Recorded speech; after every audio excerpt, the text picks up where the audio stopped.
7 November 2024 সেদিন রাতে চলে গিয়েছিলাম সম্পূর্ণ একা বাংলাদেশের সর্ব উত্তরের জেলা পঞ্চগড়ে। না চিনতাম কোনো রেলওয়ে স্টেশন, না জানতাম কাউকে। চলে গিয়েছিলাম উত্তরের সীমান্ত ঘেঁষা বাংলাবান্ধা 0 পয়েন্টে। কার্তিকের শেষ রাতে শীত পেরিয়ে মহানন্দা নদীর তীরে অপেক্ষায় ছিলাম হিমালয় কন্যা কাঞ্চনজঙ্ঘা দেখার। বাংলাদেশ এবং ভারতের সীমান্ত ঘেঁষা তেঁতুলিয়ায় দেখেছিলাম অসংখ্য চা বাগান। তেঁতুলিয়া ভ্রমণের অভিজ্ঞতা শেয়ার করছি আজকের এই পর্বে, তাই এই ভিডিওটি না টেনে সম্পূর্ণ দেখার অনুরোধ রইল।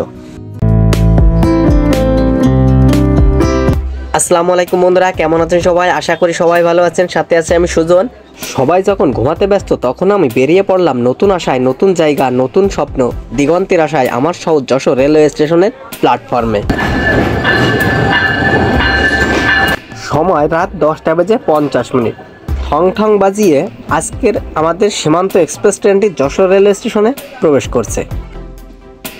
3 মিনিট যাত্রা বিরতি দিয়ে সীমান্ত এক্সপ্রেস ট্রেনটি যশোর রেলওয়ে স্টেশন থেকে তার গন্তব্য চিলাহাটির উদ্দেশ্যে যাত্রা শুরু করলো। যেহেতু আজকে আমরা যাব পঞ্চগড়ের তেঁতুলিয়ায়, সেই ক্ষেত্রে আমরা সর্বপ্রথম যশোর রেলওয়ে স্টেশন থেকে যাব পার্বতীপুর রেলওয়ে স্টেশন পর্যন্ত। যশোর রেলওয়ে স্টেশন থেকে পার্বতীপুর পর্যন্ত ভাড়া নিয়েছে জনপ্রতি 430 টাকা। যশোর, ঝিনাইদহ, চুয়াডাঙ্গা, কুষ্টিয়া, পাবনা, নাটোর, নওগাঁ, বগুড়া, জয়পুরহাট পেরিয়ে সীমান্ত এক্সপ্রেস ট্রেনটি দিনাজপুর জেলার পার্বতীপুর রেলওয়ে স্টেশনে প্রবেশ করল ভোর 5:50। উদ্দেশ্য ছিল পার্বতীপুর রেলওয়ে স্টেশন থেকে ঢাকাগামী পঞ্চগড় এক্সপ্রেস ট্রেনে যাব পঞ্চগড়ে। এটি আসার কথা ছিল সকাল 6:20, কিন্তু দেরি হওয়ার কারণে তখন লোকাল ট্রেন কাঞ্চন কমিউটারে করে চলে যেতে থাকি পঞ্চগড়ের উদ্দেশ্যে।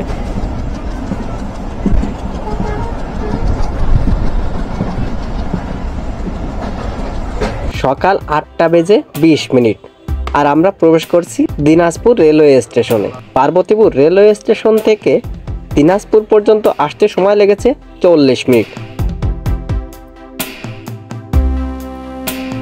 সকাল 8:30 দিনাজপুর রেলওয়ে স্টেশনে হঠাৎ প্রবেশ করছে পঞ্চগড়গামী ঢাকা থেকে ছেড়ে আসা পঞ্চগড় এক্সপ্রেস ট্রেন। তখন আমি পঞ্চগড় এক্সপ্রেস ট্রেনে উঠে পড়ি।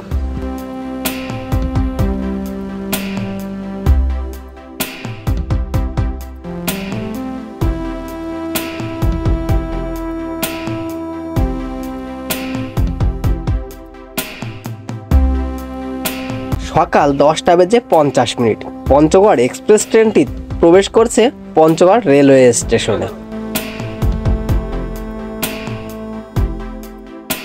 এটি হচ্ছে পঞ্চগড় রেলওয়ে স্টেশনের বাইরের দৃশ্য।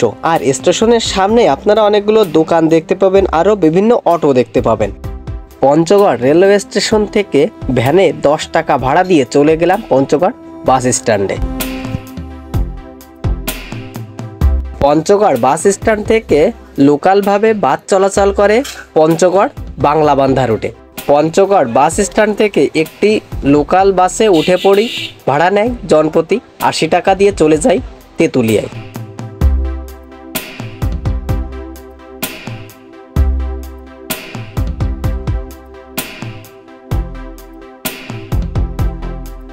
দুপুর 12:25। আলহামদুলিল্লাহ পৌঁছে গিয়েছি তেঁতুলিয়ায়। এটি সেই তেঁতুলিয়া 0 পয়েন্ট। আর এখানে অনেকগুলো হোটেল দেখতে পাবেন। তেঁতুলিয়ায় শুক্র এবং শনিবার অনেক ভিড় হয়, তাই রুম পাচ্ছিলাম না। এক ভ্যানওয়ালা ভাই গ্রামীণ পরিবেশে এক আপার বাসায় আমাকে ঠিক করে দেয়। আর এই রুমটি নেয় জনপ্রতি 400 টাকা দিয়ে। আমি এই রুমটি ঠিক করি। এই বাসাটি একেবারেই গ্রামীণ পরিবেশে, নিরিবিলি পরিবেশে, এই কারণে আমার রুমটি পছন্দ হয়ে যায়, তাই আমি নিয়ে নিই। দুপুর 2টা ফ্রেশ হয়ে চলে যায় লাঞ্চের জন্য তেঁতুলিয়া বাজারে। তেঁতুলতলার ঠিক দক্ষিণ পাশে বাংলা হোটেল অ্যান্ড রেস্টুরেন্ট নামে হোটেলে খেতে বসে যাই। নিয়ে নিই গরুর গোশ, ভাত এবং ডাউল। এই হোটেলের মান মোটামুটি ভালো, আপনারা অল্প খরচেই খেতে পারবেন। আমার বিল হয় 170 টাকা।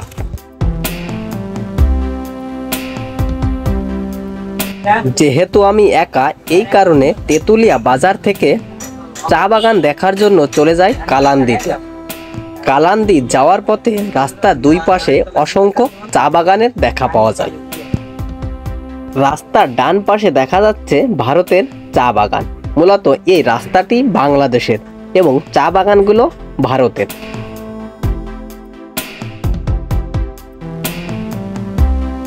এই স্থান হতে ভারতের বিভিন্ন রাস্তা, এরপরে শ্রমিকেরা কাজ করছে, এই দৃশ্যগুলো সম্পূর্ণ স্পষ্টভাবে দেখা যায় এবং বিএসএফও রয়েছে, সেই দৃশ্যও দেখা যায় এই কালান্দি যাওয়ার পথে এই সীমান্ত রাস্তা থেকে।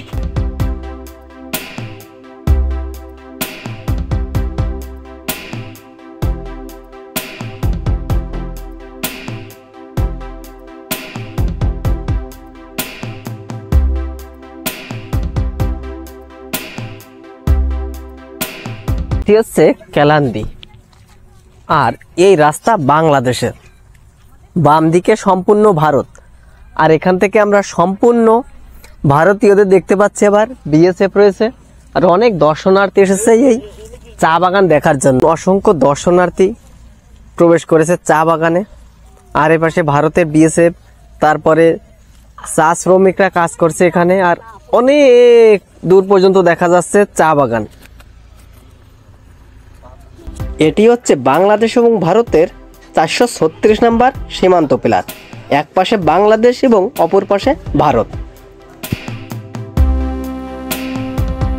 এখন ভারতের ভেতরে পিলার পার হয়ে চলে এসেছি ভারতের ভেতরে। সম্পূর্ণ ভারতের এই যে চা বাগান আর শ্রমিকরাও দেখা যাচ্ছে, আর অনেক বাংলাদেশি দর্শনার্থীরা এসে এখানে ছবি তুলছে। দেখুন অনেক দর্শনার্থী।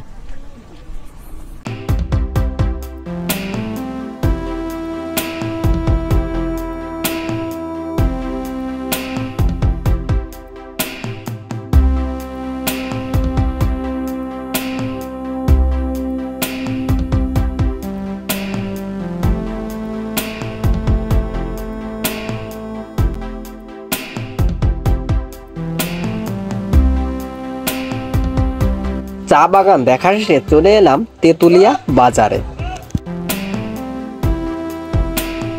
তেঁতুলিয়া বাজার থেকে বাংলাবান্ধার উদ্দেশ্যে নিয়মিত বাস চলাচল করে।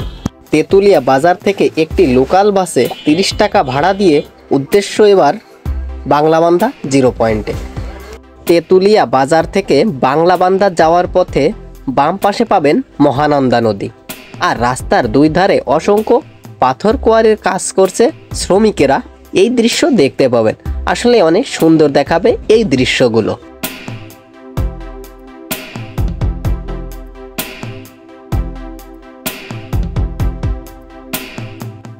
আলহামদুলিল্লাহ পৌঁছে গিয়েছি বাংলাবান্ধা বাস স্ট্যান্ডে। এটি হচ্ছে বাংলাবান্ধা বাস স্ট্যান্ড। এই পর্যন্ত বাসের স্টপেজ শেষ। বাংলাবান্ধা বাস স্ট্যান্ড হতে 10 টাকা অটো ভাড়া দিয়ে চলে যাচ্ছি বাংলাবান্ধা 0 পয়েন্টে।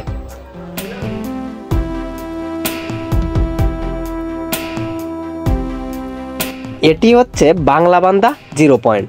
বাংলাদেশের ভূখণ্ড এখানেই শেষ, আর এখান থেকে পাসপোর্ট এবং ভিসা ব্যবহার করে বাংলাদেশ মানুষ ভারত এবং ভুটান, এরপরে নেপাল আসা যাওয়া করে এই রুট দিয়ে।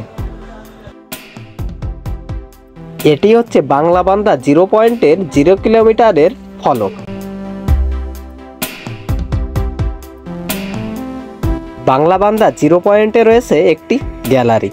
এখানে সপ্তাহে 2 দিন 2 দেশের প্যারেড অনুষ্ঠিত হয়।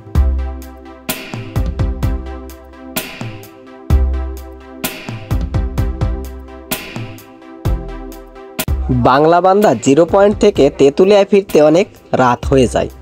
এরপরে আমি চলে যাই ডাক বাংলাতে। এটি হচ্ছে ডাক বাংলোর সন্ধ্যার ভিউ। অনেক দর্শনার্থী এসেছে এই তেঁতুলিয়ার ডাক বাংলোতে, আর এই যে লাইটগুলো জ্বলছে এগুলো হচ্ছে ভারতের। রাত 8টার সময় তেঁতুলিয়া ডাক বাংলো থেকে চলে যাই তেঁতুলিয়া বাজারে। সেখান থেকে রাতের খাবার খেয়ে চলে যাই আমার বাসায়। এরপর তাড়াতাড়ি ঘুমিয়ে পড়ি। ভোর 5টা তাড়াতাড়ি ঘুম থেকে উঠে পড়ি। ওয়েলকাম করছি সবাইকে বাংলাদেশের সর্ব উত্তরে তেঁতুলিয়া থেকে। ভোরে উঠে সর্বপ্রথম নামাজ আদায় করি। এরপরে চলে যাই মহানন্দা নদীর তীরে কাঞ্চনজঙ্ঘা দেখতে। এই মুহূর্তে দাঁড়িয়ে রয়েছি মহানন্দা নদীর পাড়ে। যে লাইটগুলো দেখতে পাচ্ছেন এটি হচ্ছে সম্পূর্ণ ভারতের ভেতরে।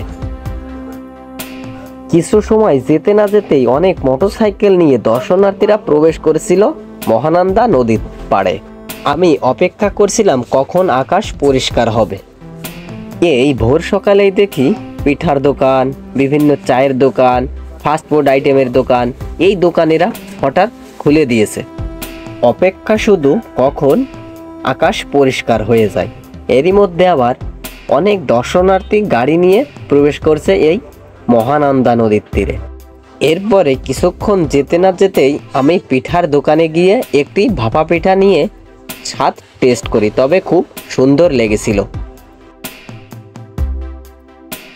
এটি হচ্ছে মহানন্দা নদী। এই নদী মূলত দুই দেশকে আলাদা করে দিয়েছে। আর এই নদীর অপর দিক থেকে দেখা যায় হিমালয়ের কাঞ্চনজঙ্ঘা। হঠাৎ কিছু পাখি ভারতের দিক থেকে এসে আবার ভারতের ভেতরেই চলে যায়।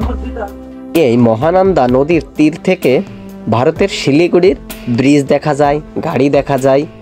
মহানন্দা নদীর ভেতরে রয়েছে বাংলাদেশ এবং ভারতের সীমান্ত পিলার।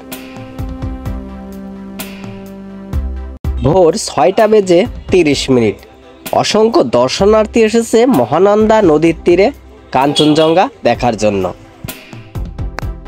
হিমালয়ের কাঞ্চনজঙ্ঘা দেখা অনেক সময় আপনার ভাগ্যর উপর নির্ভর করে। 2 দিন আগেও এখান থেকে কাঞ্চনজঙ্ঘা দেখা গিয়েছে। এই যে পেছন থেকে দেখা যাচ্ছে ভারতের শিলিগুড়ির ব্রিজ, এই যে নদী মহানন্দা নদী, আর ওপাশে ভারতের অনেকগুলো চা বাগান দেখা যাচ্ছে। তবে আমরা আজকে কাঞ্চনজঙ্ঘা দেখতে পাইনি। অনেক সময় ভাগ্যের উপর নির্ভর করে কাঞ্চনজঙ্ঘা। তবে আশা করি কোনো একদিন কোনো অবস্থায় আমি আপনাদেরকে দেখাতে পারবো। আর আমরা এখন চলে এসেছি বাংলাদেশ এবং ভারতের সীমান্তে। এখানে সীমান্ত পিলার দেখা যাচ্ছে, এই যে তাল গাছের নিচে স্পষ্ট দেখা যাচ্ছে। আর এখানে আমরা যাচ্ছি একটি মন্দির দেখতে। এটি হচ্ছে মন্দিরের ভেতরে। এখন আর এটি অবশিষ্ট কাঠামো পড়ে রয়েছে। আর দেখুন এখান থেকে দেখা যাচ্ছে এই যে মন্দির, এটি হচ্ছে মহানন্দা নদী। আর এই নদীর পাড়ে বাংলাদেশ সীমান্ত। আর এটি মন্দির, এটি একসময় ভারতে ছিল আর এখন বাংলাদেশের ভেতরে পড়েছে। এখানে একটি টিউবওয়েল রয়েছে, আমি আপনাদের দেখাতে পারতেছি না। আর এই যে চা বাগান, এটি হচ্ছে বাংলাদেশের।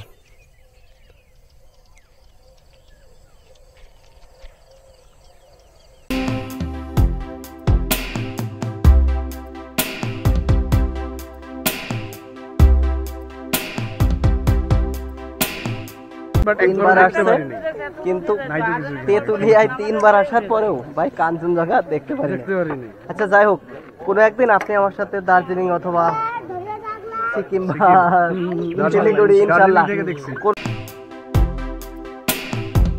সকাল 7টা, এবার ফেরার পালা। এই আপা এত ভালো ব্যবহার করবে আমি কখনো ভাবিনি।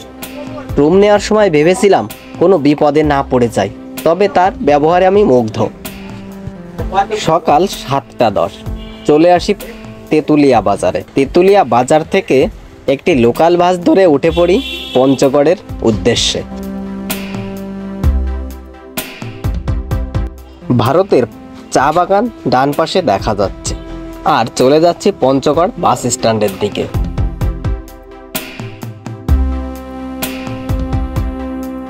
7 নভেম্বর 2024 কাঞ্চনজঙ্ঘা বা তেঁতুলিয়া দেখার উদ্দেশ্যে রাত 10:50 যশোর রেল স্টেশন থেকে বেরিয়ে পড়ি। সাথে কেউ ছিল না, একমাত্র আপনাদের আশা ভরসা নিয়ে বেরিয়ে পড়ি তেঁতুলিয়া দেখার জন্য। তেঁতুলিয়া মানুষের ব্যবহারে আমি মুগ্ধ। কখনো ভাবিনি তারা এত ভালো ব্যবহার করবে আমার সাথে। হয়তো কাঞ্চনজঙ্ঘা দেখতে পাইনি, কিন্তু জীবনে যে অভিজ্ঞতাটা হলো এটা কখনো ভোলা যাবে না। আপনারা যারা ভ্রমণ পিপাসু মানুষ আছেন তারা অবশ্যই বাসা থেকে বের হন, উপরওয়ালার নিয়ামত দেখেন। আশা করি জীবনের অপূর্ণতা পূর্ণ হয়ে যাবে। হয়তো টাকা ব্যয় হয়, কিন্তু সময় কখনো পাওয়া যায় না, তাই এখনই বের হন। গাইস, কোন এলাকার ভিডিও দেখতে চান আমাকে কমেন্টে জানাতে পারেন। প্লিজ লাইক, কমেন্ট, শেয়ার এবং সাবস্ক্রাইব করে পাশে থাকা বেল আইকনটি বাজিয়ে দিন। আজকের এই ভিডিওটি এখানে শেষ করছি। Bye bye.